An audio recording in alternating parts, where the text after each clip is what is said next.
देखिए, आज का जो हमारा सेशन है, इसके अंदर जिस चीज़ को हम ज़ेरे बहस लाएँगे वो है हमारे मैनेजमेंट थ्योरीज़। देखिए, मैनेजमेंट थ्योरीज़ को आम तौर पे मैं थोड़ी-सी फाउंडेशन बनाने के बाद स्टार्ट करता हूँ हमेशा, ताकि जो कॉन्सेप्ट्स हैं, जो थ्योरीज़ हैं या उसके अंदर जो टर्मिनोलॉजीज़ हैं, वो आपको निस्बतन आसान लगें, ना कि मुश्किल लगें। तो हम सबसे पहले जिस चीज़ के ऊपर आज फ़ोकस करने वाले हैं या जिस चीज़ को हम ज़ेरे बहस लाएँगे आज के लिए, मैं ये क्लियर कर दूं कि आज हमारा 13 सेशन इन रो है। इस सेशन के अंदर हम जो है सबसे पहली बात जो करेंगे वो करेंगे क्लासिकल थ्योरीज बाय फ्योल। इसके अंदर जो इम्पोर्टेंट बात है वो ये है कि हमने जिस चीज़ को ज़ेरे बहस लाना है, इम्पोर्टेंट चीज़ है। Just a moment, I want to make sure. जी, तो मैं ये इंश्योर कर रहा था कि सबसे पहली बात ये कि आज हमें क्लासिकल थ्योरीज को स्टार्ट करना है। फिर हम 14 प्रिंसिपल बाय फ्योल को डिस्कस करेंगे। उसके बाद scientific management by Taylor, Max Weber की ब्यूरोक्रेसी पे बात करेंगे और ह्यूमन रिलेशन स्कूल पे बात करेंगे। तो आज के सेशन में अगर हम इतना कर लेते हैं तो दैट्स मोर देन एनफ। सबसे पहले तो हम यहीं से स्टार्ट करते हैं जिनको हम क्लासिकल थ्योरीज का नाम देते हैं। जैसा कि उनके नाम से जाहिर है कि ये पुरानी थ्योरीज हैं, क्लासिकल थ्योरीज हैं। इसके अंदर सबसे पहली चीज जो है वो ये है कि फ्योल जो है वो कहता है कि किसी भी काम को मैनेजमेंट में करने का एक वन बेस्ट वे होता है, one of the best way होता है। अगर उस तरीके के साथ काम को किया जाए तो will got the best results. तो अगर हमें बेस्ट रिजल्ट्स लेने हैं तो we should go through the work by just one best way. यानी काम को करने के दो या तीन तरीके नहीं होते, एक ही तरीका ऐसा होता है जो मोस्ट एफिशिएंट होता है, लीस्ट कॉस्ट होता है और कम से कम कॉस्ट बेयर करता है। अब मसला ये है कि यहाँ पर जो चार बातें मैंने अंडरलाइन की हैं क्लासिकल्स के हवाले से, उनका स्पेसिफिक एम्फसाइज जो है वो इस चीज के ऊपर है कि emphasise on task to be done rather that the person doing. Task को अच्छी तरह से डिफाइन करो rather than the persons focus on it. तो पर्सन फोकस नहीं, टास्क फोकस है ये लोग। अच्छा, चार बातें जो मैंने अंडरलाइन की हैं, सबसे पहली बात मैंने ये की है कि चूंकि ये इंजीनियर थे, इनके नजदीक जैसे इंजन में सोर्स ऑफ पावर एक जगह होती है जो सेंट्रल शाफ्ट होती है इंजन की, इसी तरह ये सोचते हैं कि मैनेजमेंट में भी जो सोर्स ऑफ पावर है, जिसके पास इख्तियारात है, वो एक होनी चाहिए और फिर जितने भी इख्तियारात है उसी से आगे पेनिट्रेट करने चाहिए जिस जिसको वो इख्तियारात की जरूरत है। दूसरी चीज आप देखेंगे, किसी भी मैकेनिकल डिवाइस को देखिए तो एक कंपोनेंट सिर्फ एक ही काम करता है। ऐसा कभी नहीं होता कि एक कंपोनेंट एक से ज्यादा काम करता हो। तो one component serve for one purpose, एक कंपोनेंट जो है वो एक पर्पस के लिए सर्व करता है। लिहाजा इनका ये नजरिया है कि एक बंदे को या एक हर इंडिविजुअल को स्पेशलिस्ट होना चाहिए अपने काम में। इसकी बड़ी सिंपल सी एग्जांपल है, आप बाइक यूज करते हैं, कार यूज करते हैं, कभी ऐसा तो नहीं हुआ कि स्पार्क प्लग ने आपसे आके कहा हो कि भाई आज मेरा मूड स्पार्किंग का नहीं है, आज मुझे जरा फ्यूल फिल्टर बना दो, या आज मुझे यहाँ से निकाल के कहीं जो है वो लिंक मोशन में कनेक्ट कर दो। ऐसा तो नहीं है। स्पार्क प्लग का काम करता है, ठीक है जी, लिंक मोशन का काम करता है।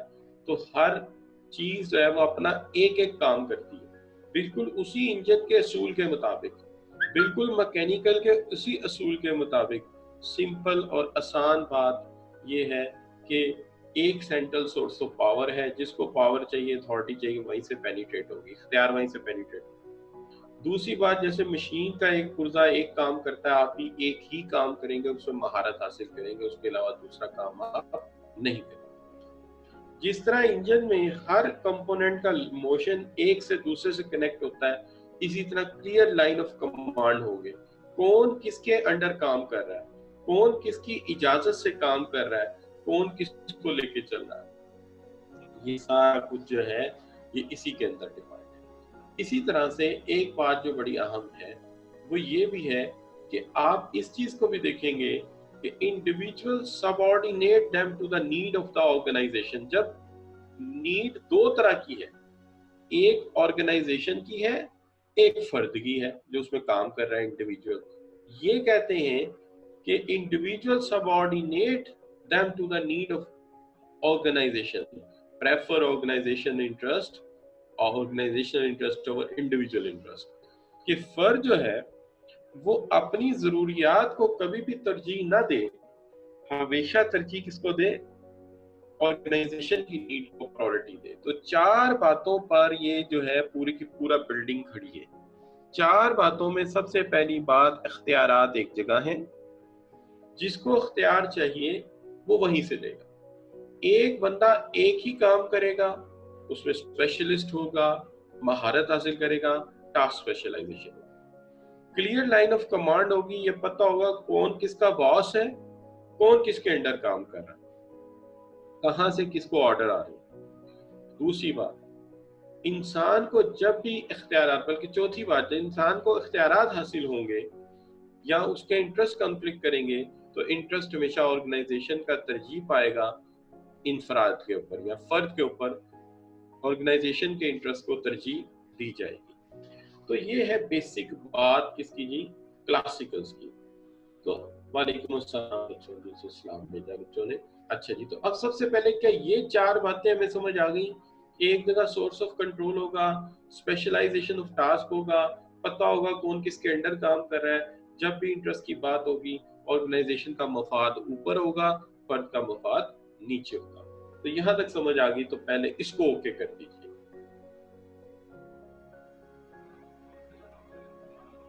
मैं देख रहा हूं आपके कमेंट्स में, बिल्कुल ठीक हो गया।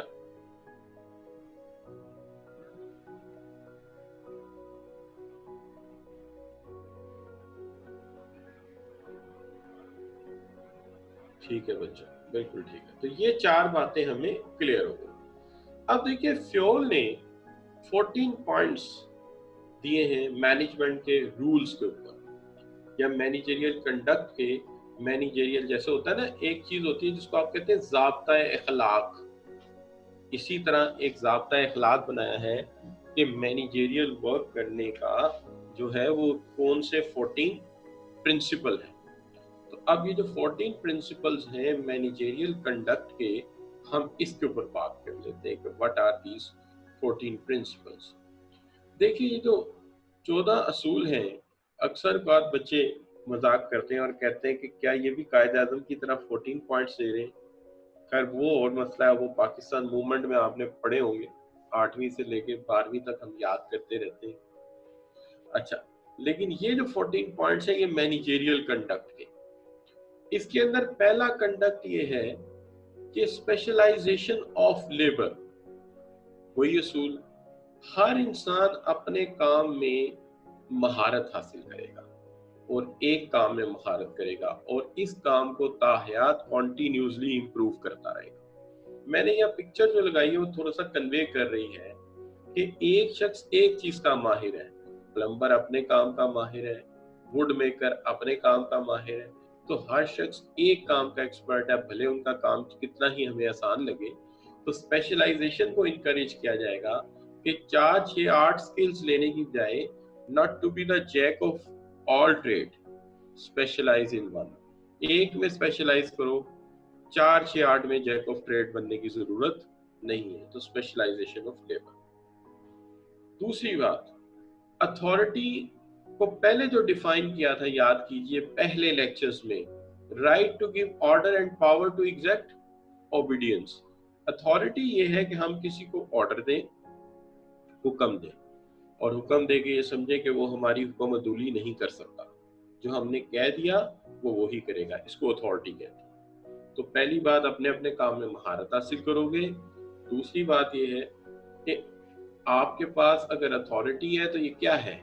ये आपका हक है कि आप हुक्म जारी करें और ताकत है कि हुक्म मनवाएं। अथॉरिटी है कि हुक्म जारी करें, राइट है, यानी हक है हुक्म देने का, और ताकत है इसको मनवाने की, इसको कहते हैं अथॉरिटी। अब आगे आ गया डिसिप्लिन।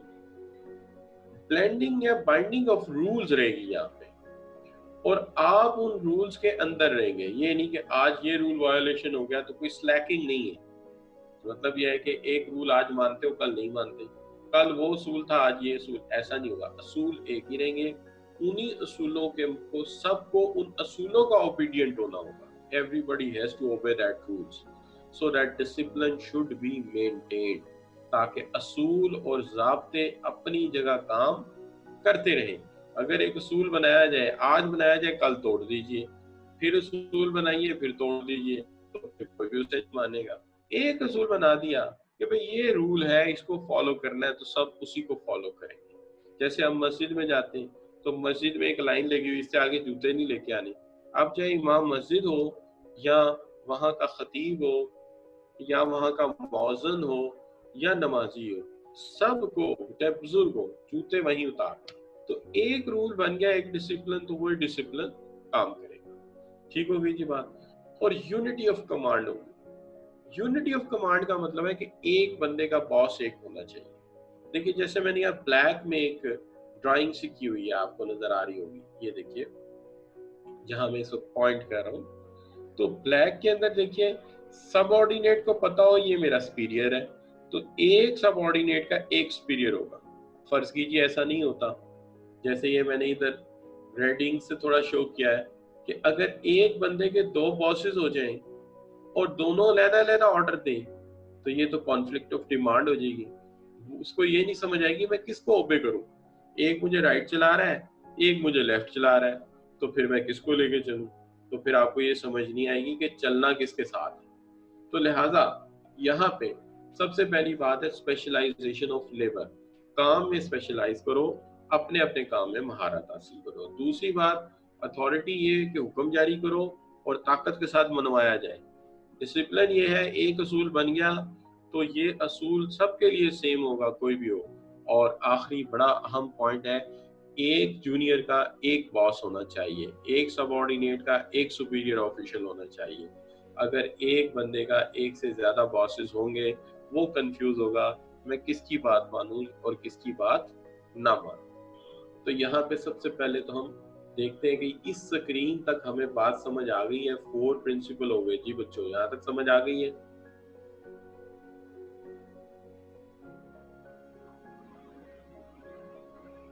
जी, मोस्टली बच्चों को कहते हैं कि समझ आ गई है। कायनात कह रही है कि एक दफा अथॉरिटी को रिपीट कर दें, तो अथॉरिटी को रिपीट कर देते हैं। अथॉरिटी ये है कि एक सीनियर को हक हासिल है कि वो हुक्मनामा जारी करे, यानी आपको हुक्म दे, और हुक्म देने के बाद वो इस काबिल है, उसके पास इतनी सलाहियत है कि उस हुक्म को आपसे मनवाए भी, तो इसको हम अथॉरिटी कहते हैं। ये हुक्म भी दिया जाए, और ये नहीं कि हुक्म अदूली हो जाए, नहीं, ताकत भी इतनी होगी, अगर ना माना तो फिर पिटाई भी होनी है, खिंचाई भी होनी है, सैलरी भी कट जानी है, कोई डिसिप्लिनरी एक्शन हो जाना है, लिहाजा वो माना भी जाएगा, तो हुक्म भी जारी किया जाएगा और मनवाया भी जाएगा, तो इसको आप अथॉरिटी कहेंगे। अच्छा बच्चों, अब ये 4 प्रिंसिपल पहले तो हो गए, अब चलते हैं इससे आगे। आगे सबसे बड़ा काम है यूनिटी ऑफ डायरेक्शन। वो इन मुसलमानों में कहते हैं कि किबला सबका एक होना चाहिए। मैनेजमेंट ने भी ये प्रिंसिपल इनसे फॉलो किया है। मैनेजमेंट कहती है कि single minded generated single plan होना चाहिए फॉर होल ऑर्गेनाइजेशन। पूरे ऑर्गेनाइजेशन के पास एक प्लान होना चाहिए। जितने भी सब यूनिट्स हैं, जितने भी सब हैं, जैसे देखिए, हम अगर आर्मी को देखें या दिफा को देखें, तो हमारी दिफाई फोर्सेस जो है वो एक थोड़ी होती हैं, वो भी तकसीम शुदा होती हैं। मिसाल के तौर पे एक आर्मी है जो जमीन पे जंग लड़ती है, एक एयरफोर्स है जो हवा से जंग लड़ती है, एक इंटेलिजेंस है जो हमारे लिए खबरें लेके आती है, और एक नेवी है जो समंदर में जंग लड़ती है। तो आप सब लोग जो हैं वो एक प्लान के तहत चलेंगे तो दुश्मन को शिकस्त देंगे ना। भाई, अगर बर्री फौज बढ़ पड़े जंग लड़ने के लिए आगे, और एयरफोर्स आगे डिफेंस ना करने आए या शेल्टर ना दे ऊपर से, तो दुश्मन की हवाई फोर्स आगे बम्बारमेंट करके हमारी बर्री फौज को खत्म कर सकती है। ये तो कोऑर्डिनेशन की बात है कि बड़ी फौज अगर आगे बढ़ रही है तो एयर शेल्टर ऊपर से एयरफोर्स दे रही है, दूसरी तरफ से समुंदर वाली साइड से नेवी दिफा कर रही है, उस तरफ से दुश्मन ना आ जाए, ना आपके मुल्क पे हमला कर दे, और इंटेलिजेंस रिपोर्टें बना के दे रही है। तो इसका मतलब ये हो गया कि जब तक ज्वाइंट एफर्ट नहीं होगी, कामयाबी नहीं मिलेगी आपको। तो यहाँ पे भी ज्वाइंट एफर्ट होनी चाहिए। मार्केटिंग भी हमारी एक फौज है, फाइनेंस भी हमारी एक फौज है, प्रोटेक्शन भी हमारी एक फोर्स है, परचेज भी हमारी चौथी फोर्स है। ये सारी फोर्सेस अगर अलग-अलग प्लान बना के बैठ जाएं, तो फिर तो कामयाबी नहीं होगी। सक्सेस तो तभी मिलेगी जब सबका प्लान ऑफ एक्शन एक होगा। तो प्लान ऑफ एक्शन एक होगा तो सक्सेस होगी। लिहाजा तमाम पूरी की पूरी ऑर्गेनाइजेशन के लिए एक्शन प्लान सेम होना चाहिए, एक सेंट्रल प्लान होना चाहिए और सबको उसी को मानना चाहिए, उसी के लिए जद्दोजहद करनी चाहिए और उसी के लिए आगे बढ़ना चाहिए। तो ये हो गया यूनिटी ऑफ डायरेक्शन। अब आ गया सबऑर्डिनेट ऑफ इंडिविजुअल इंटरेस्ट। देखिए when at work only work things should done, pursue किया जाए, फोकस किया जाए काम के ऊपर, जो काम है उस वक्त उसी पे फोकस किया जाए। अब राइट लेफ्ट ना किया जाए।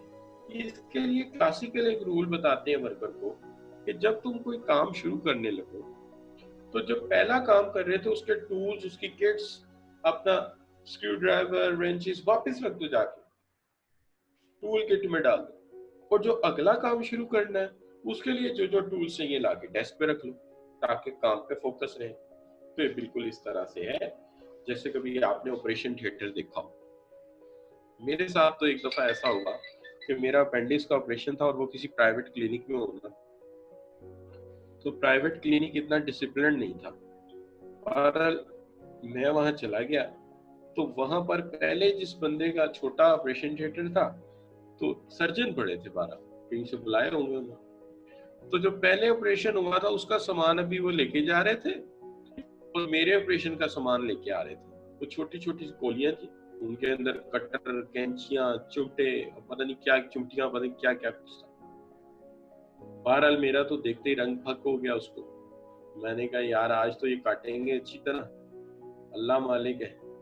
अच्छा, I was in fourth year मेरा ख्याल है, मैं बीएससी का चौथा साल था मेरा, मैंने एग्जाम दिया हुआ था और उधर जनाब यूनिवर्सिटीज के दाखिले शुरू हुए थे, इधर मुझे अपेंडिक्स हो गई थी। अच्छा बच्चों, अब मैं जो बात कर रहा हूँ वो जरा गौर करो। उन्होंने क्या किया, उन्होंने पहले जो काम किया था, ऑपरेशन किया था, पता नहीं वो कार्डिक था, वो क्या था, वो उसकी चीजें सारी हटा दी वहां से। वैसी एक चीज भी वहां नहीं होनी चाहिए। और जो नया ऑपरेशन होना है उसकी सारी टूल्स, उसकी सारी किट वहां ला के रख, ताकि जब ऑपरेशन शुरू हो जाए तो उस वक्त ये नहीं कि भागो जरा धागा लेके आओ, मैंने स्टिचेस लगाने, भागो जरा चुमटी पकड़ के लेके आओ, फलां चीज, हर चीज स्टेरिलाइज करके वहां रख दी गई, ताकि काम करते वक्त तो एक एक नहीं, तीन तीन चार चार टूल्स, ताकि अगर कोई चीज इधर उधर हो भी जाए तो you can pick any one out of that. तो ये जो है, इसका क्या मतलब कि जब आप काम कर रहे हो तो अरेंजमेंट ऐसा हो कि फोकस काम पे रहे, दाएं बाएं फोकस हो ही ना। तो ये इसका बेसिक असूल हो गया कि इसका लेफ्ट एंड राइट नहीं देखना, देखना ही सीधा और सीधा किस पे है, अपने काम पे फोकस करना। तो एक बात अभी जो मैंने नहीं की वो ये है कि एक प्लान होना चाहिए, मार्केटिंग है, फाइनेंस है, प्रोडक्शन है, सबको एक ही प्लान फॉलो करना। दूसरी बात मैंने ये की है कि फोकस एक काम पे करना है, लेफ्ट राइट नहीं देखना। टूल्स भी वैसे ही अरेंज किए हो, किट भी वैसे ही पड़ी हो, जो जो चीजें चाहिए उस डेस्क पे पड़ी हो, ताकि आप दाएं बाएं देखें ही ना, काम पे फोकस करें। उसके बाद हम बात करते हैं कि इसमें तो जब से मैनेजमेंट वजूद में आई है, सबसे पहली बात ये की गई है कि हर एम्प्लॉय को फेयर पेमेंट और सर्विसेज का रिन्यूमरेशन मिलना चाहिए। क्लासिकल इससे इत्तफाक करते हैं कि रिन्यूमरेशन मिलना चाहिए, क्योंकि उनकी राय में अगर वर्कर काम पे आता है तो उसका बुनियादी मकसद उसकी ज़रूरियात है।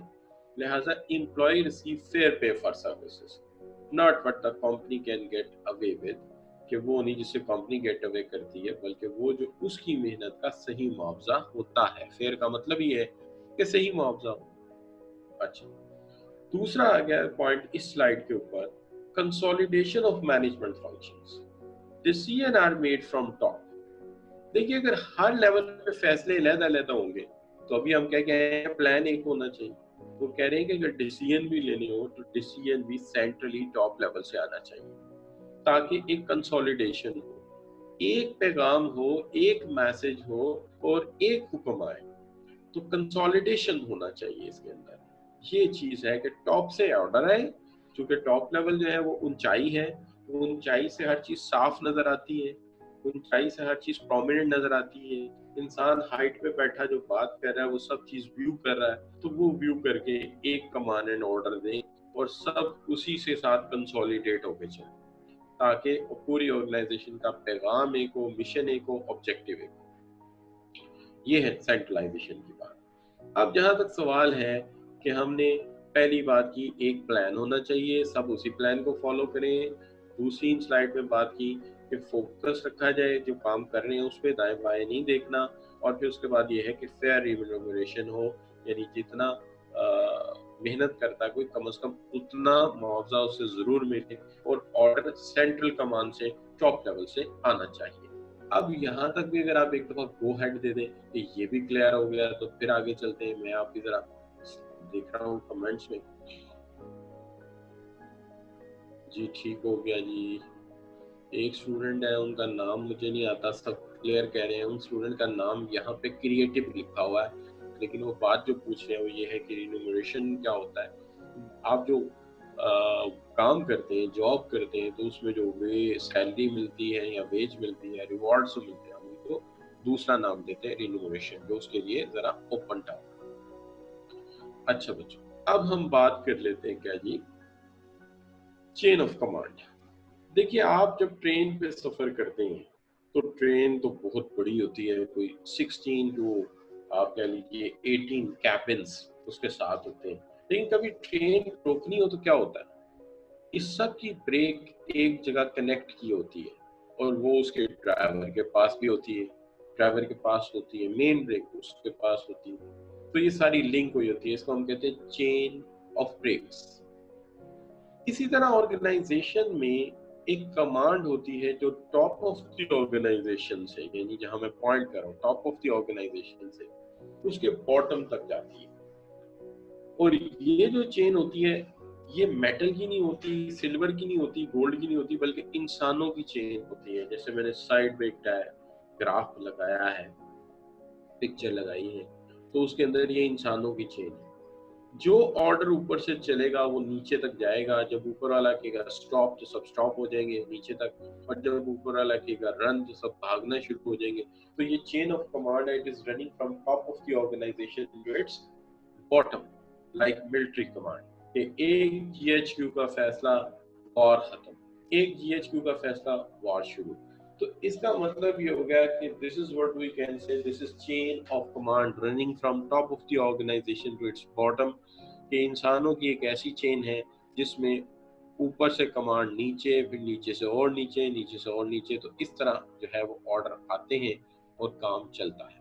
सीईओ कहता है रन तो हम भागते हैं, सीईओ कहता है स्टॉप तो हम रुक जाते हैं, सीईओ कहता है इनोवेट तो हम इनोवेट करते हैं, वो कहता है प्रोडक्ट डिजाइन करो, हम प्रोडक्ट डिजाइन करते हैं। तो जो वो कहता है हम करते रहते हैं। इस तरह टॉप से लेकर नीचे तक जो है एक कमांड चलती रहती है। इसे हम चेन ऑफ सुपीरियर कहते हैं। वैसे लाइन ऑफ अथॉरिटी मैंने आगे इसको इंटरप्रेट किया हुआ है, तो चेन ऑफ कमांड भी इसका सही वर्ड है।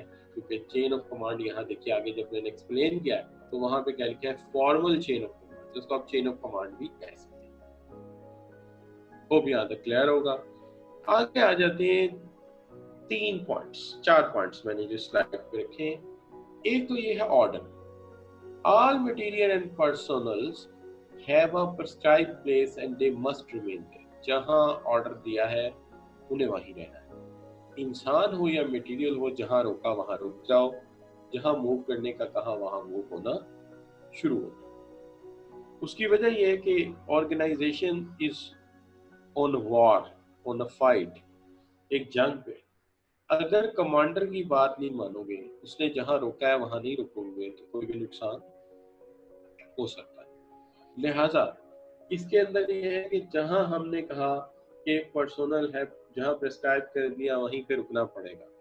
एक गजवा था, उसमें नबी करीम सल्लल्लाहु अलैहि वसल्लम ने सहाबा से कहा कि आपने किसी भी सूरत में ये जो 2 पहाड़ हैं इनके दरमियानी जो रास्ता है ये जगह नहीं छोड़नी। तो जब दुश्मन भाग गया, वहां से निकलने लगा मैदान कारजार से, मैदान जंग से, उन्हें लगा जंग खत्म हो गई, तो वो भी खुशी में नीचे आ गए उस जगह को छोड़ के। तो जो दुश्मन के जर्नैल थे उस वक्त, खालिद बिन वलीद रज़ियल्लाहु ताला अन्हु ने भी इस्लाम कबूल नहीं किया था, तो वो कमांड कर रहे थे कुरैश की तरफ से। उन्होंने फौरन गलती को भांपा और उस गैप के रास्ते मुसलमानों पर अटैक कर दिया। तो ये क्यों हुआ?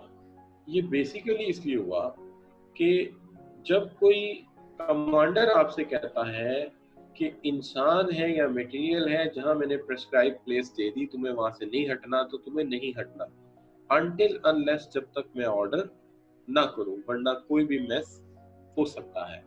लिहाजा आप ये कह सकते हैं कि यही एक असूल है जिससे ये जंग जीती जा सकती। तो आप कहेंगे कि आज सर सारी मिसालें जो है वो वॉर की क्यों दे रहे हैं या जंगों की क्यों दे रहे हैं? देखिए, इसकी दो वजूहात। एक वजह तो ये है कि जो जमाना मैनेजमेंट के ग्रोथ का है या मैनेजमेंट के डेवलपमेंट का है, वही जमाना वर्ल्ड वार वन और वर्ल्ड वार टू का है। दूसरी बात एक और भी है जो मेरे जहन में है, वो ये है कि जब वर्ल्ड वार विन कर ली गई तो अमेरिका से आईबीएम ने कहा कि अपना वर्ल्ड वार टू का प्लान हमें बेच दो।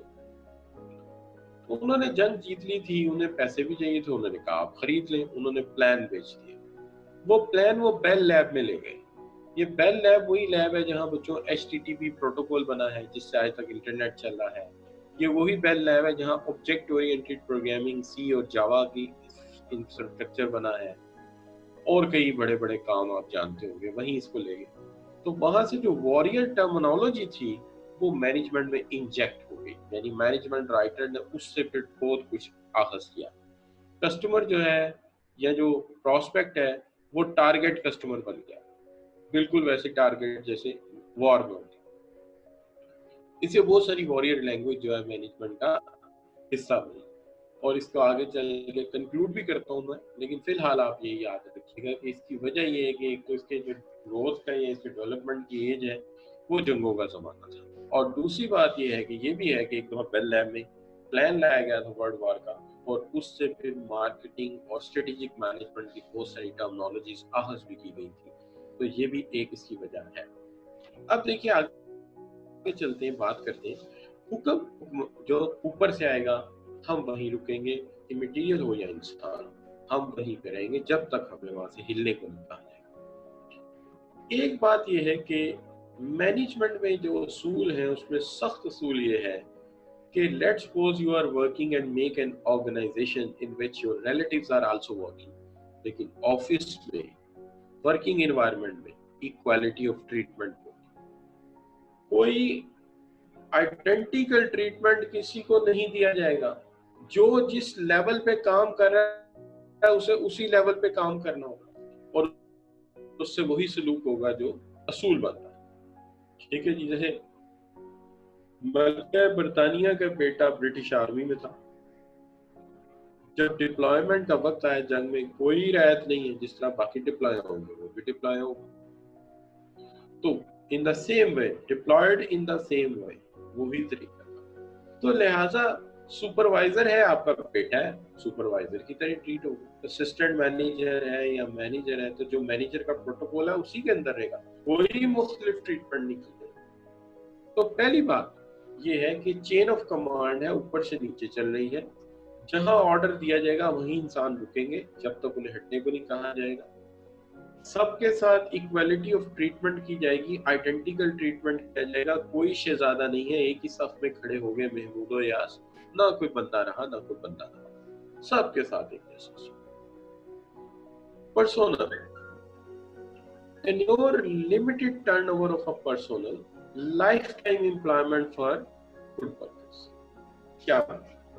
देखिए, और फिर मशीन की बात करूं, मशीन का एक पुर्जा सारी जिंदगी एक ही काम करता है, आमतौर पे स्पार्क प्लग के तौर पे काम करता है। जब वो थक जाता है, खराब हो जाता है, हटा देते हैं, लेकिन सारी जिंदगी एक ही काम। क्लासिकल का रूल है, एक बंदा लेक्चरर बन गया, अब वो लेक्चरर ही रहेगा। प्रोफेसर है तो प्रोफेसर ही रहेगा, लाइफ टाइम एम्प्लॉयमेंट करेगा। यानी जो एम्प्लॉयमेंट है वो लॉन्गर टेन्योर की है, शॉर्ट टर्म कॉन्ट्रैक्ट यहाँ नहीं, 6 महीने का मुआहदा, 4 महीने का मुआहदा, साल का मुआहदा नहीं है। यहाँ पे वो सरकारी नौकरी वाला असूल है कि एक दफा आप साहब सरकार बन गए, एक दफा आप लेक्चरर बन गए, प्रोफेसर बन गए, डॉक्टर बन गए, अपने ताहयात हुई। तो ये कहते हैं कि एम्प्लॉयमेंट लाइफ टाइम होनी चाहिए। इसका फायदा ये होता है कि एक इंसान को पता होता है कि ये मेरा करियर है, जिंदगी भर मैंने यही काम करना है, तो वो उस पर ज्यादा मेहनत करता है, ज्यादा स्पेशलाइज करता है, लिहाजा वो उसके ऊपर बाउंडिंग रहता है। तो इसलिए कहते हैं कि 6-6 महीने, साल-साल बाद जॉब का नेचर नहीं चेंज होना चाहिए, एम्प्लॉयमेंट लाइफ टाइम। एक चीज ये है initiative, thinking out of a plan and do what takes to make it happen. जो भी काम हो रहा है प्लान में लिखा है उसके अंदर आगे बढ़ो, इनिशिएटिव लो, सोचो कि इसको कैसे करना है और उसको मुमकिन बनाओ, उसको मुमकिन बनाओ। यहाँ ये कतई इनिशिएटिव का मतलब ये नहीं कि जो लाइन दी गई लाइन से हट जाओ, वो तो हम पहले ही कह रहे हैं लाइन से हटना ही नहीं, जो कहा गया वही करना। बस उसको करने में सोचो कि ये काम कैसे होगा। तो इनिशिएटिव लो, जो प्लान किया गया उसे करके दिखाओ। तो सबसे पहली बात, एक चेन ऑफ कमांड है, टॉप से चल रही है बॉटम तक, जो ऊपर से ऑर्डर आएगा वो चलेगा। ऑर्डर तो दिया जाएगा, जहां रोका जाएगा रुक जाएंगे, जहां चलाएंगे वहां चलेंगे, ठीक है जी। और उसके बाद इक्वल ट्रीटमेंट होगा, बेटा हो भाई हो, मैनेजमेंट का हिस्सा है तो वही इलाज है, वही तरीका है। पर्सनल जो है उनको जॉब जो दी जाएगी शार्ट वक्ती या कलीलुल मियाद नहीं तवीलुल मियाद दी जाएगी, और वो काम जिंदगी भर करेंगे। और इनिशिएटिव लिया जाएगा, जो हमने सोचा है उसको कर दिखाने के लिए देखेंगे कि कैसे मुमकिन हो सकता है। तो अगर आप कहें कि यहाँ तक भी समझ आ गई तो फिर चलते हैं हम आखिरी पॉइंट की तरफ।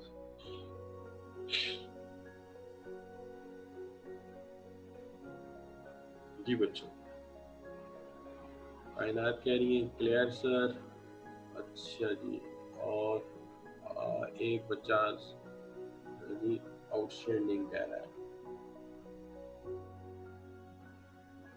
एक बच्चा कह रहा है आज मेरी फर्स्ट क्लास है।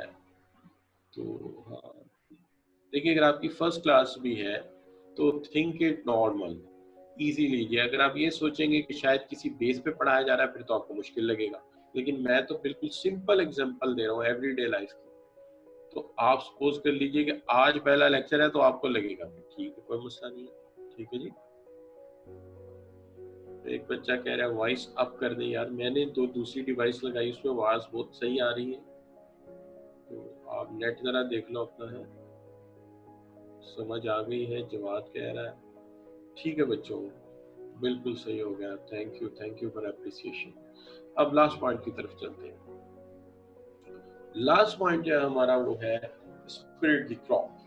देखिए बात बड़ी सिंपल सी है कि अगर हम अलग अलग लड़ेंगे तो कभी भी नहीं लड़ सकते। अगर हम एक टीम स्पिरिट से काम करेंगे, एक दूसरे की मदद करेंगे और एक दूसरे को कंसोल करेंगे, हेल्प करेंगे, तो काम ज्यादा आसान हो जाएगा। तो feeling of pride and mutual loyalty, एक तो हम एक दूसरे पे फख्र महसूस करें कि हम एक अच्छी टीम का हिस्सा हैं, और दूसरी बात ये है कि हम एक दूसरे पे जो है वो बिलीव करें कि we are best of the deliverance. तो स्टेटेड प्रमोटेड ये है कि प्रिंसिपल यूनिटी ऑफ कमांड की ऑब्जर्व की जाएगी और डिवाइड एंड रूल वाला असूल अप्लाई ना किया जाए, तो काम बहुत अच्छा हो जाएगा। तो हमें एज अ टीम काम करना है, हमें एज अ टीम सामने आना है।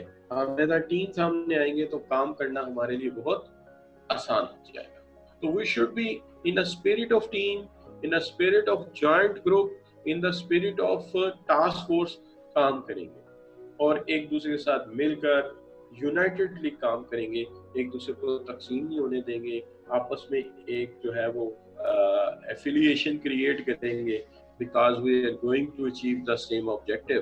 तो फिर काम करना बड़ा आसान हो जाएगा। जैसे कि मैंने एक पिक्चर लगाई है, इसका मकसद ये है कि मैं शो ऑफ कर सकूं कि we have to work together as a one unit. तो ये असूल हमने वाज़ेह कर लिया। अब सबसे पहले हम ये देखते हैं कि हमें इसकी कितनी समझ आई। इसके लिए सबसे पहले तो आपके सामने एक सवाल रखते हैं कि which of the following statement best describe the classical approach to management? One best way, one best approach, communication should be encouraged. One best approach, no one best approach. इसमें से कौन सी बेस्ट है? An employee is considered input to the organizational system. जी बच्चों, मैं आपके comments में देखता हूँ, तो आपके कमेंट्स में मोस्टली बच्चों ने जो ऑप्शन ली है वो ली है सी, वन बेस्ट अप्रोच, और यकीनी तौर पे यही सही आंसर है, वन बेस्ट अप्रोच। ठीक है जी, वन बेस्ट अप्रोच। तो देखिए जहाँ नोमेनक्लेचर आ जाता है, बाकी पॉइंट्स की वो अहमियत नहीं होती। कम्युनिकेशन शुड बी इनकरेज, ये हो सकता है टीम स्पिरिट के सेंस में आप कह रहे हो, लेकिन ये नोमेनक्लेचर में तो नहीं आया। जो उसके 14 पॉइंट्स हैं उनमें आया नहीं one best way to do that thing, वो क्लासिकल्स के शुरू में आपने पढ़ा। अच्छा बच्चों, अब इसके अंदर आ जाता है टेलर। टेलर जो है वो साइंटिफिक स्कूल ऑफ थॉट का बानी है। टेलर कहता है कि भाई बात ये है कि हर चीज को का काम करने का एक टाइम एंड मोशन स्टडी है, एक टाइम एंड मोशन है, यानी कि हर काम को करने का एक साइंसी बुनियादी तरीका होता है। काम को अगर उस साइंटिफिक बुनियाद पे किया जाएगा तो वो हमेशा बेहतर तौर पे परफॉर्म। उसके लिए वो 4 असूल हमारे सामने रखते हैं। इनको आगे हम तफसील में पढ़ते हैं, लेकिन उन 4 असूलों को जो आखिर है माखूज है उनका पहले, यानी समरी पहले डिस्कस कर रहा हूँ। हर बड़े टास्क को छोटे छोटे सब टास्क में ब्रेक करना चाहिए। हर बड़े काम को छोटे छोटे सब टास्क में ब्रेक करना चाहिए। जैसे फर्ज कीजिए मैं टोयोटा का जनरल मैनेजर, चले यार फर्जी तौर पे तो बना देना, क्या जाता है, आपके कौन से पैसे लग रहे हैं। अच्छा मान लिया कि मैं जनरल मैनेजर हूँ और मुझे नई गाड़ी बनाने का हुक्म दिया गया है कि लो जी नई गाड़ी आपने बनानी।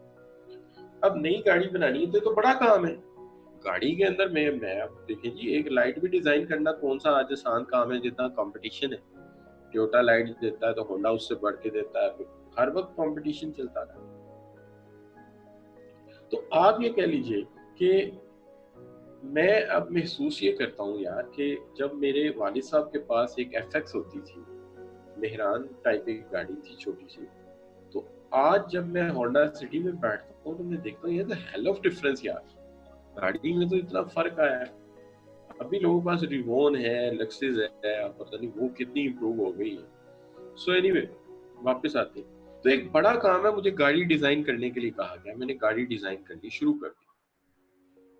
सबसे पहली बात यह है कि गाड़ी बड़ा काम है, मैं इसको तकसीम कर देता हूँ स्मॉल पार्ट। चलो जी, एक तरफ इसके इंजन का डिजाइन है, ये बंदा करेगा।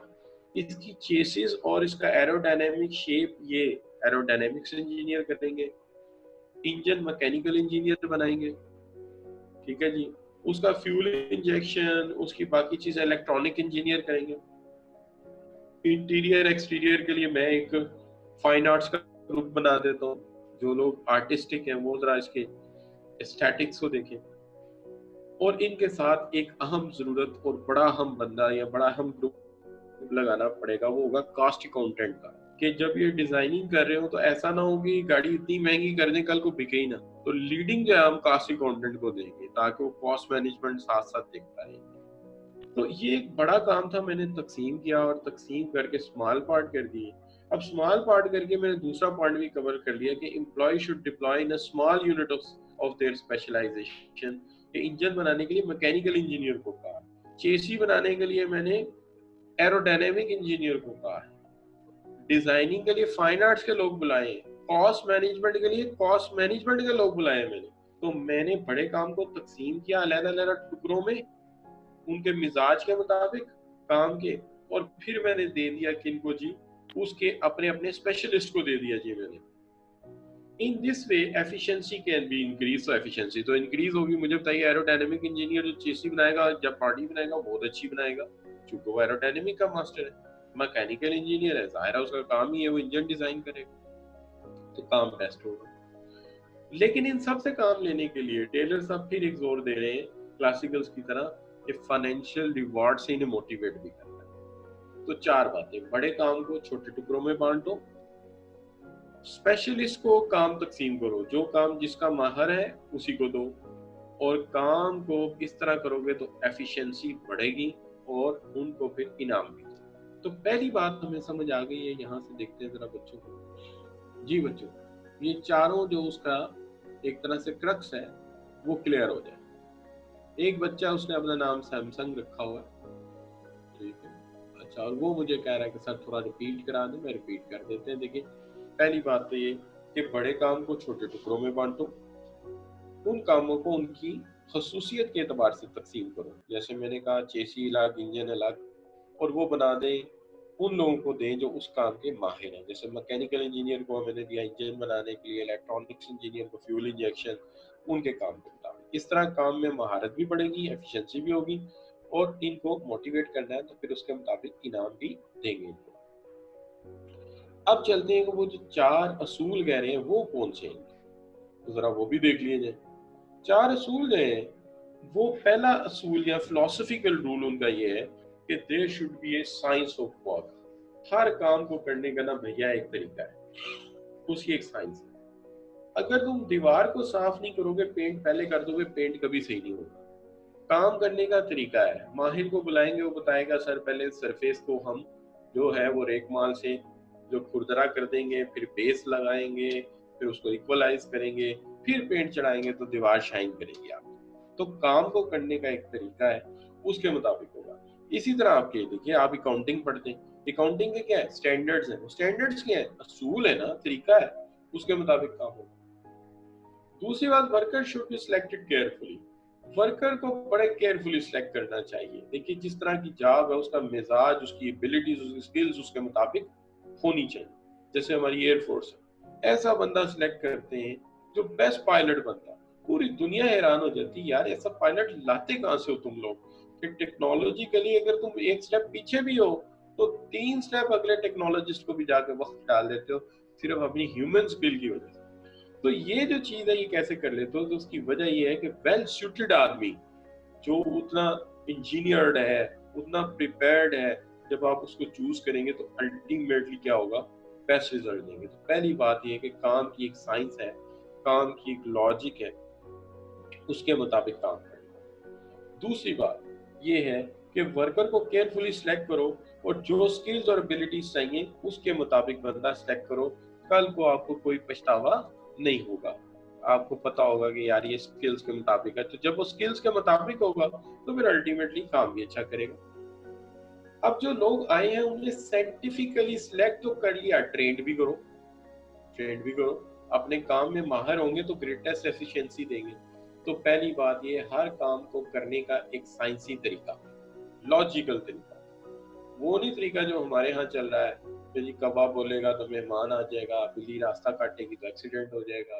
There should be a scientific logic, इल्मी इल्मी दलील, और इल्मी दलील की बुनियाद पर उसका तरीका या मेथडोलॉजी को सर्च करो कि तरीकाकार क्या होगा और वो बनाओ, और फिर केयरफुली सिलेक्शन करो। केयरफुल सिलेक्शन हो गई तो फिर उनको ट्रेनिंग करो, ट्रेनिंग करो के माहिर होंगे।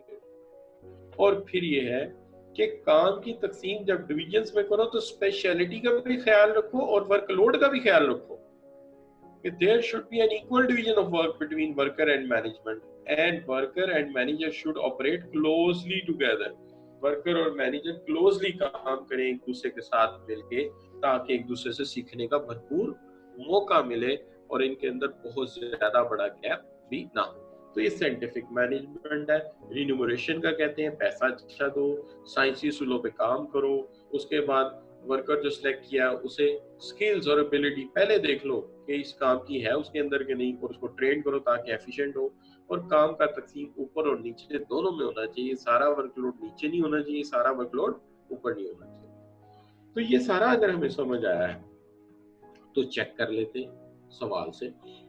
सवाल सबसे पहले आपके सामने ये है कि which of the following is not a technique of scientific management और टेलरिज्म। जो साइंटिफिक जो नहीं है, देखिए जब नॉट हो तो ज्यादा केयरफुल हो जाए कि हमें वो ढूंढना है जो नहीं है। तो जो साइंटिफिक का असूल नहीं है वो हमें ढूंढना है। माइक्रो डिजाइन ऑफ जॉब, ठीक है जी, ये तो है कि जॉब को छोटे छोटे टुकड़ों में बांटो और सब डिवीजन करो। Divide this big task into much small, ये भी है, बड़े टास्क को छोटे टुकड़ों में तकसीम करो। और फाइनेंशियल इंसेंटिव भी उन्होंने कहा है। जो नहीं कहा वो क्या है, मल्टी स्किल्ड टीम नहीं होनी चाहिए, एक बंदा एक काम का माहिर होना चाहिए, और एक बंदा जो है वो अपने काम में जो है वो स्किल हासिल करे और उसी के ऊपर क्या करे, फोकस करे। तो मोस्टली बच्चों ने सी को ही चूज किया है, तो सी इज द बेस्ट ऑप्शन।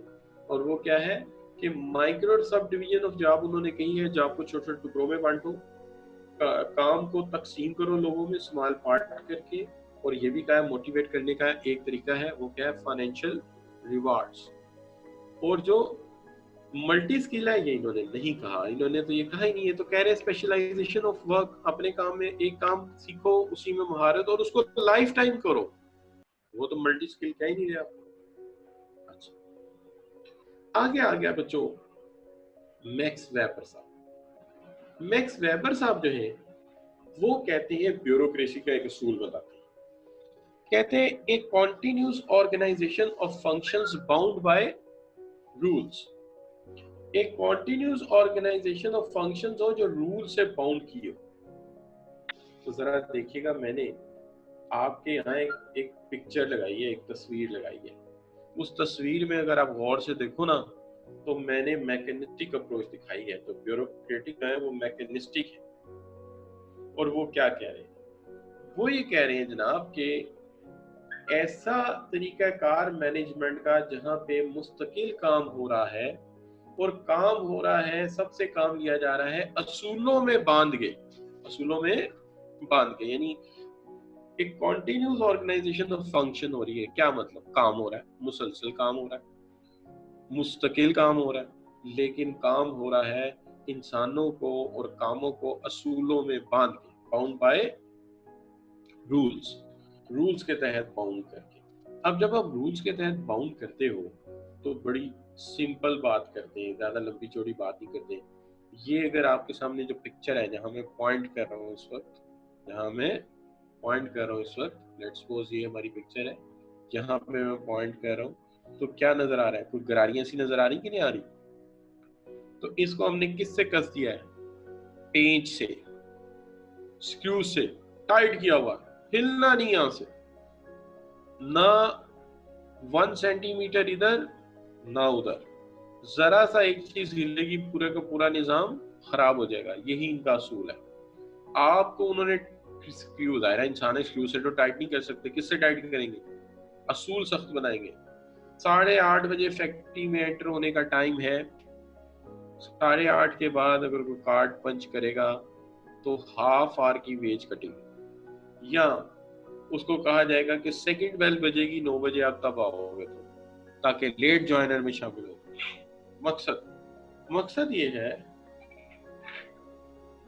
मकसद ये है कि बिल्कुल क्लियर हो कि आप सब लोग जो हैं एक असूल और एक ज़ाब्ते के पाबंद हैं, और उसके अंदर आपको पाबंद करनी है। अब जाहिरी बात है, आप इस बात को यूं समझोगे कि जब इंसान को बहुत ज्यादा असूलों में बांध दिया जाए, जब इंसान को बहुत ज्यादा जो है वो ज़ाब्तों और रूल्स के अंदर बांध दिया जाए, तो अल्टीमेटली आप इसको कहते हैं ये तो बिल्कुल मशीनों वाला असूल हो गया, मैकेनिस्टिक हो गया। चूंकि इन लोगों की सोच ये है कि ऑर्गेनाइजेशन एक सिस्टम है, मशीन की मानिंद है। ऑर्गेनाइजेशन एक सिस्टम है, मशीन की मानिंद है। तो मशीन का एक पुर्जा अगर अपनी जगह ठीक नहीं होगा तो मशीन चल नहीं सकती। जैसे हम डायवो से या किसी बड़ी बस से जा रहे हैं इस्लामाबाद जाते हुए, उस बस में एक छोटा सा मसला है। छोटा सा मसला ये कि उसके टायर का जो वॉल्व है वो खराब है, तो टायर से हवा निकल जाती, तो क्या बस चल सकती? एक छोटा सा पुर्जा है, अपनी जगह नहीं है तो काम नहीं चल सकता। तो ये क्या करते हैं कि ऑर्गेनाइजेशन एक मशीन है और हम सब उसके पुर्जे हैं, हम जो ह्यूमन बीइंग उसमें काम कर रहे हैं उसके पुर्जे हैं।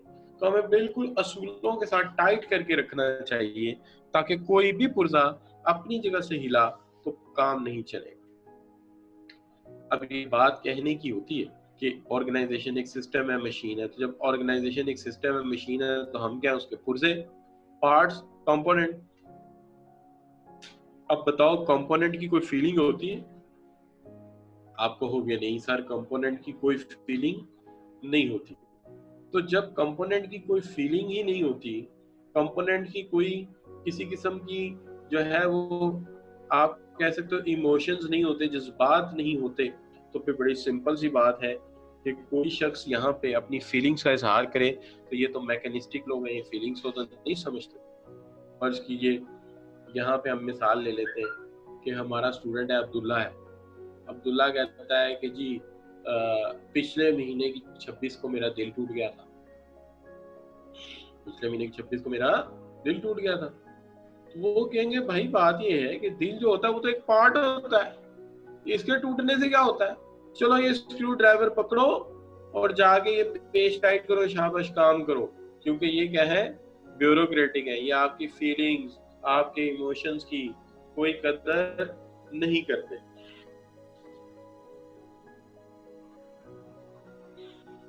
ये आपके फीलिंग्स और इमोशन की कोई कदर नहीं करते। क्यों नहीं करते?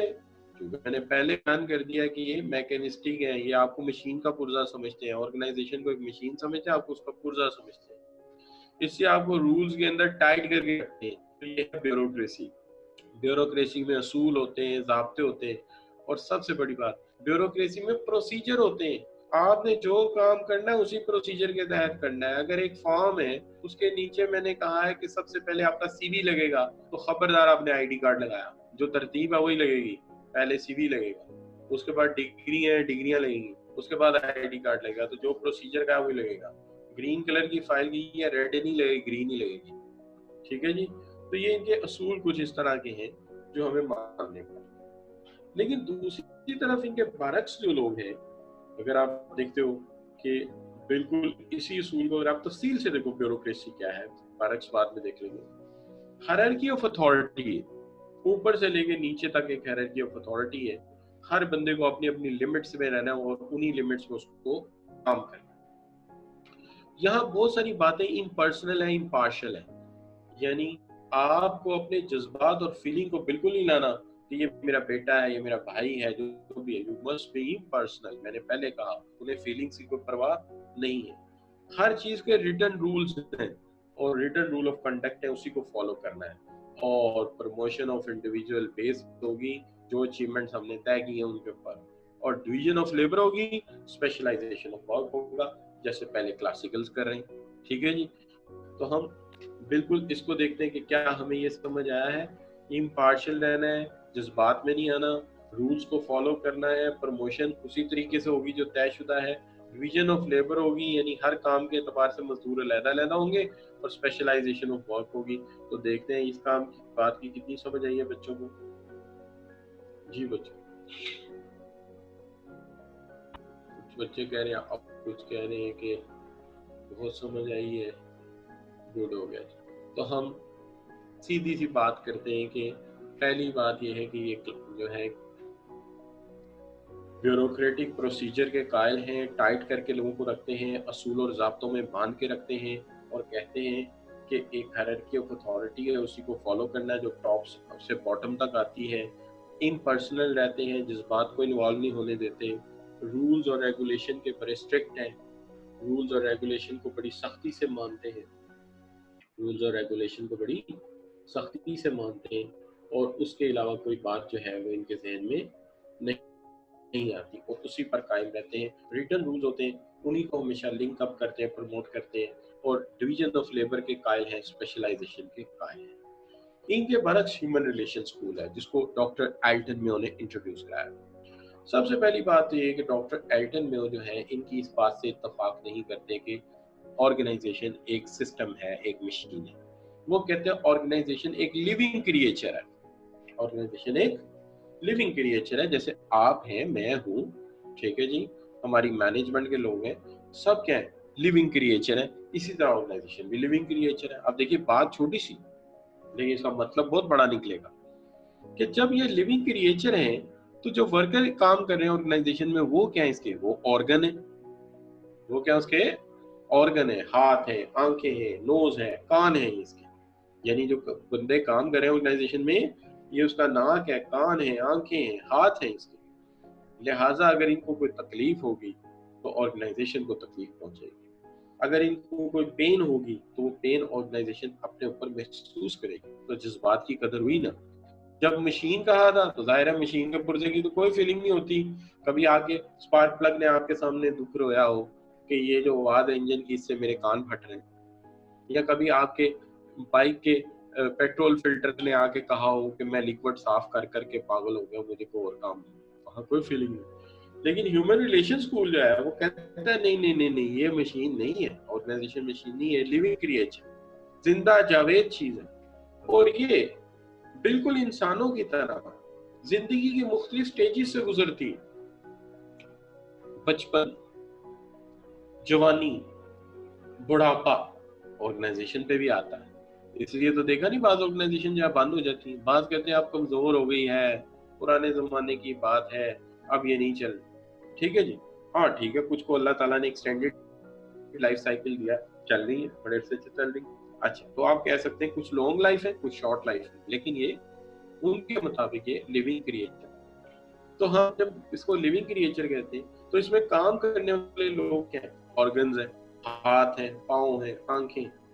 अब वही बात जो अब्दुल्ला ने वहां कही थी, अगर यहाँ कही होती, अब्दुल्ला ने वहां कहा कि मेरा पिछले महीने की 26 को दिल टूट गया था, तो उन्होंने क्या कहा, ओए दिल एक कंपोनेंट होता है, it's just to pump up the blood, nothing else, pick up the screw driver, go and do your job, जाओ जाके पेच कसो। किसने कहा? Bureaucratic mechanist. यही बात ह्यूमन रिलेशन स्कूल में कही होती कि पिछले महीने की 26 को मेरा दिल टूट गया था, तो ये बुलाएंगे, बुला के कहेंगे कि अच्छा ये थोड़े से पैसे एडवांस लो, थोड़े दिनों के लिए जरा मरी चले जाओ, स्वाद चले जाओ, सेल्फ काउंसलिंग करो, सोचो तुमने जिंदगी में क्या खोया क्या पाया। और हो सकता है कि लता या मुकेश के पुराने गानों की कोई सीडी भी साथ दें कि ये जरा सुनना, इससे तुम्हें तकवीयत हासिल होगी।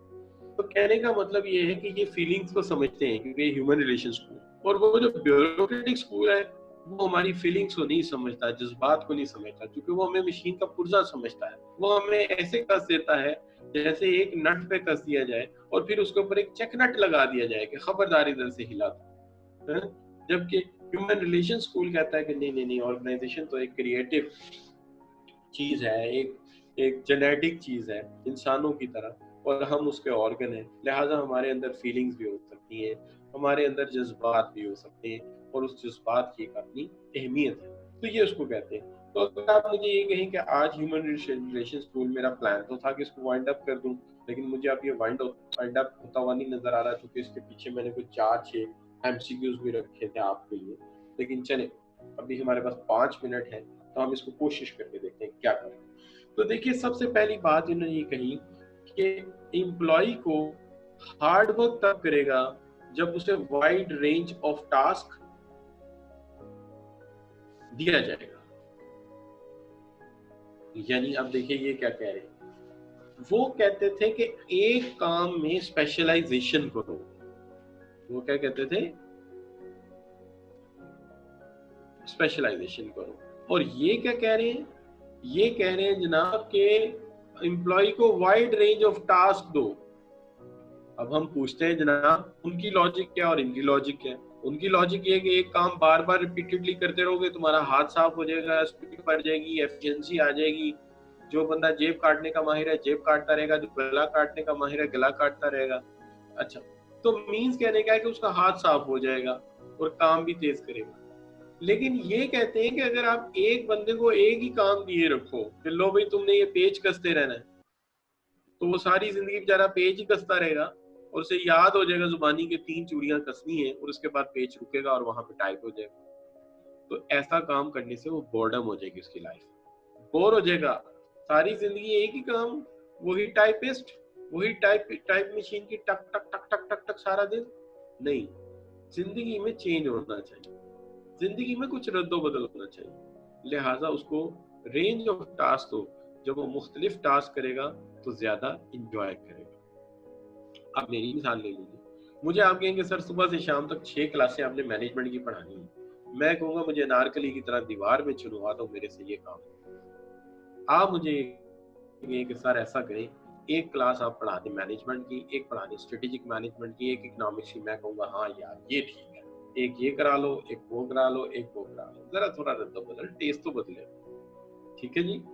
अब रोजाना एक ही तरह का खाना नहीं कोई खा सकता, रोजाना एक ही तरह के कपड़े नहीं कोई पहन सकता, रोजाना एक ही तरह के मिजाज में कोई नहीं रह सकता। तो आप कैसे कहते हैं एक ही स्पेशलिस्ट स्किल में रख दो? नहीं, इंसान को मल्टी स्किल होना चाहिए। ये ह्यूमन रिलेशन स्कूल का बात है। जब मैं कोई बात कर रहा हूँ तो आपने समझना है कि मैं एक लॉयर हूँ जो उनका पॉइंट ऑफ व्यू आपको समझा रहा हूँ। आपने ये नहीं समझना कि मैं उनकी बात को जस्टिफाई कर। अच्छा, अब देखिए लीडरशिप स्टाइल की जब वो बात करता है तो कहता है मेजर डिटर्मिनेंट आउटपुट का ये है कि लीडरशिप का स्टाइल क्या है। क्या लीडर आपको, आपका सुपरवाइजर आपको कंसोल करता है, आपको हेल्प करता है, आपकी स्किल्स लेने में आपकी मदद करता है? अगर ऐसा है तो फिर तो दी बेस्ट बात है, बड़ी अच्छी बात है। लेकिन अगर वो आपको इन कामों में मदद नहीं करता तो फिर तो ये कोई वर्केबल बात ना हुई। तो वो कहते हैं कि एक काम नहीं मल्टीपल टास्क दो। लीडरशिप का स्टाइल मैटर करता है कि वो आपको कैसे मैनेज करता है। और फिर उसके बाद एम्प्लॉय बिहेवियर डिपेंड करता है upon social and organisational circumstances. अगर तुमको एम्प्लॉय बदतमीज है या एम्प्लॉय की अखलाकियात बड़े अच्छे हैं तो ये डिपेंड करता है आपने उसे सोशल सर्कमस्टांसेस क्या दिए, आपने उनको एथिकली कैसे वर्कर दिए। तो को वर्कर अच्छे होंगे, वर्कर अच्छा हो जाएगा। सोशल इन्वायरमेंट सर्कमस्टांसेस अच्छे नहीं होंगे, वर्कर अच्छा नहीं होगा। आपने पीने का पानी नहीं रखा, डेस्क क्लीन नहीं किया, उसके बाद उनको फैसिलिटीज नहीं दी पूरी, तो काम कैसे होगा? तो तीन बड़ी अहम बात, हमें वाइड रेंज ऑफ टास्क देने चाहिए, मुख्तलिफ काम करें ताकि बोर ना हो।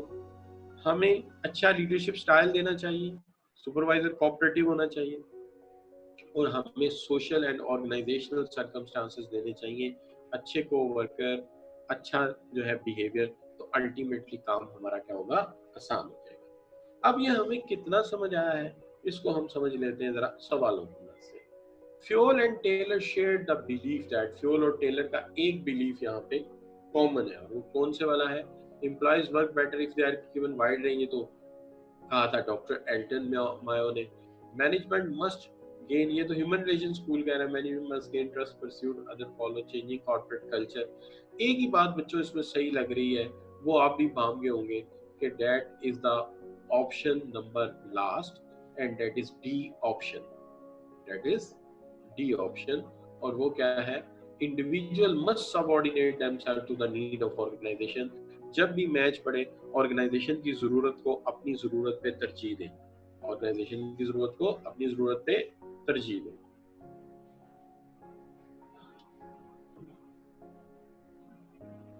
Next question, what is the key contribution of human relation school, human relation approach to management? Human relation approach का मेन कंट्रीब्यूशन क्या है?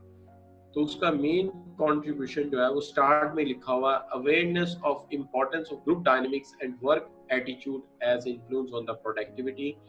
के इंसान जो है उसके गिर्द जैसे लोग हैं, वो जिस तरह के ग्रोह में रहता है उसका वर्क एटीट्यूड पे असरअंदाज होता है, जिससे प्रोडक्टिविटी इफेक्ट होती है। Concern for productivity and efficiency ये आधी बात है। Awareness of many different variable ये और बात है। Proof of clear link between job satisfaction, worker motivation and business success, ये जो है ये एक और अप्रोच आ जाएगी। सबसे ज्यादा कंट्रीब्यूशन उनका ये है कि इन्होंने ग्रुप डायनेमिक्स पे बात की है कि जितनी अच्छी सोशल इन्वायरमेंट देंगे वर्कर का बिहेवियर उतना बेहतर होता चला जाएगा। Number 5, which of the these steps aimed at increasing job satisfaction could be attributed to the finding of human relations goal? इसमें से कौन से steps aimed है increasing job satisfaction, जो job satisfaction को बढ़ा सकते हैं? तो देखिए इसके अंदर अगर आपके प्रोड्यूसिंग एन ऑर्गेनाइजेशनल चार्ट, ये ऑर्गेनाइजेशनल चार्ट तो फिर क्लासिकल की बात आ गई कि एक हायरार्की बनाओ। Manager setting changing individual targets, तो ये भी बात आती है। Paying staff for each or work, तो ये ईच आर वर्क, ये तो बात आ गई वही जो है वो टेलर वाली कि लोगों को पे करो, क्योंकि पीस वर्क रेट जो है वो टेलर नहीं जाती है। Creating an open in office environment with range of task, ये ह्यूमन रिलेशन स्कूल ने कहा था कि टास्क वैरायटी दो और एक सोशल इन्वायरमेंट दो जिसके अंदर वर्कर जो है वो ज्यादा अच्छा महसूस करे। ठीक है जी। अस्सलाम वालेकुम सर, क्लास का टाइम ओवर हो गया। अच्छा, तो मैं यहाँ पे आज का लेक्चर वाइंड अप करता हूँ। आपके कमेंट्स को सिर्फ देख लेते हैं कि आज का लेक्चर आपके लिए कैसा रहा। आई एम वॉचिंग, प्लीज जरा आइडेंटिफाई कमेंट्स आप बच्चों के। ठीक है, बिल्कुल ठीक हो गया बच्चों। तो मोस्टली बच्चों को ये लेक्चर अच्छा लगा, तो इंशाल्लाह कल हम इससे आगे बात करेंगे, और बात करेंगे कल हम मैनेजमेंट बाय ऑब्जेक्टिव से अपना लेक्चर कल स्टार्ट करेंगे। ये चूंकि कॉन्सेप्ट कंप्लीट हो गया तो मैं इसको कल रिवाइज नहीं करूँगा। ओके बच्चों, thank you very much. Allah.